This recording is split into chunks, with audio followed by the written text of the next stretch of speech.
American Environmental Review is a national platform where nature and technology meet, where protecting and preserving our precious resources takes center stage, where the spotlight seeks out and shines on the environmental innovators.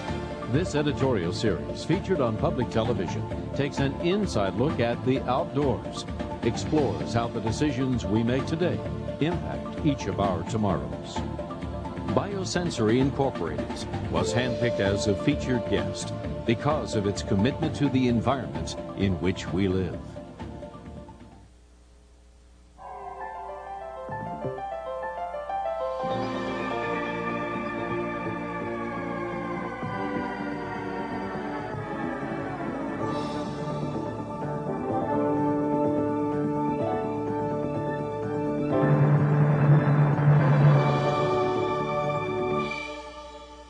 Hello, I'm Morley Safer.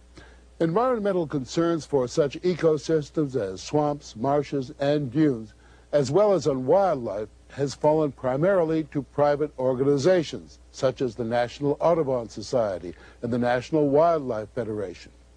Today, we take a look at how corporate America is doing its share to keep our environment from becoming a wasteland. Police officers need it. Aviators rely on it. To weather forecasters, it is imperative. Radar, a device for detecting distant objects. In nature, the nuisance mosquito employs a similar device. It's called remote sensing, and the mosquito uses it to navigate and zero in on its target, which all too often is one of us. Only the female mosquito bites. She's a sophisticated flying machine equipped with all kinds of sensors. She uses chemical sensory structures to detect the victim from as far away as 100 feet. As she approaches the victim, other sensors detect heat and water vapor given off by the body, and then she lands, she probes, she takes a blood meal, and she uses that blood to produce the next generation of mosquitoes. Attempts at mosquito control, from household spraying to aerial dusting, have met with varying degrees of success. Traditional system puts out an aerosol of insecticide into the atmosphere, and that drifts with the wind, and that drifting is what kills the mosquitoes. Unfortunately, it also kills some other things that we didn't want to kill. Now we're learning to fight back by turning the mosquito's own biology to our advantage. New advances in biotechnology are used to fool the sensing ability of the mosquito. It's a system developed by scientists at BioSensory of Willimantic, Connecticut, in cooperation with the United States Department of Agriculture. It's being tested at the USDA research facility in Gainesville, Florida.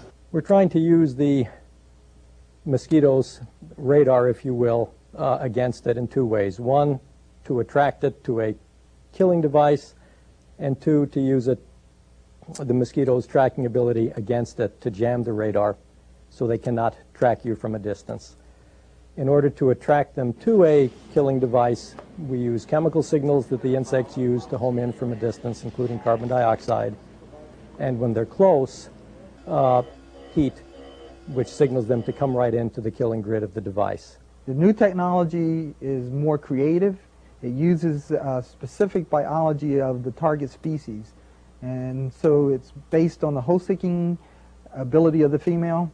And we would call it precision targeting because we use the mosquito's biology against it. Test results confirm the effectiveness of the system, both in a limited area as well as in a larger environment. We located a condominium area that has the property is about a half a mile circumference.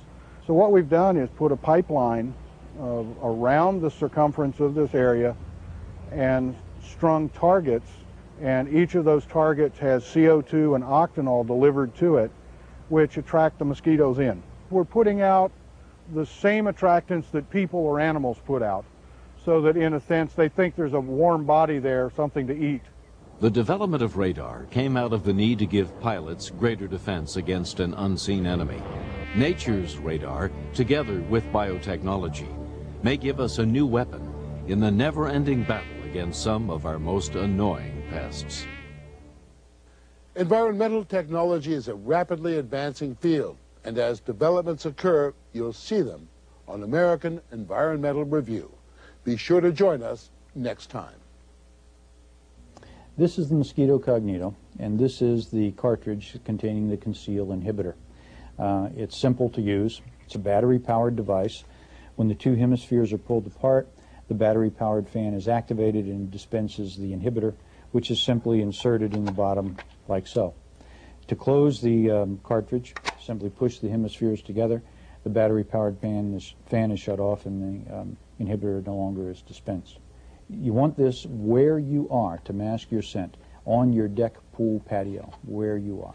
BioSensory is turning the tide both in the scientific community and is being very well received in the commercial community.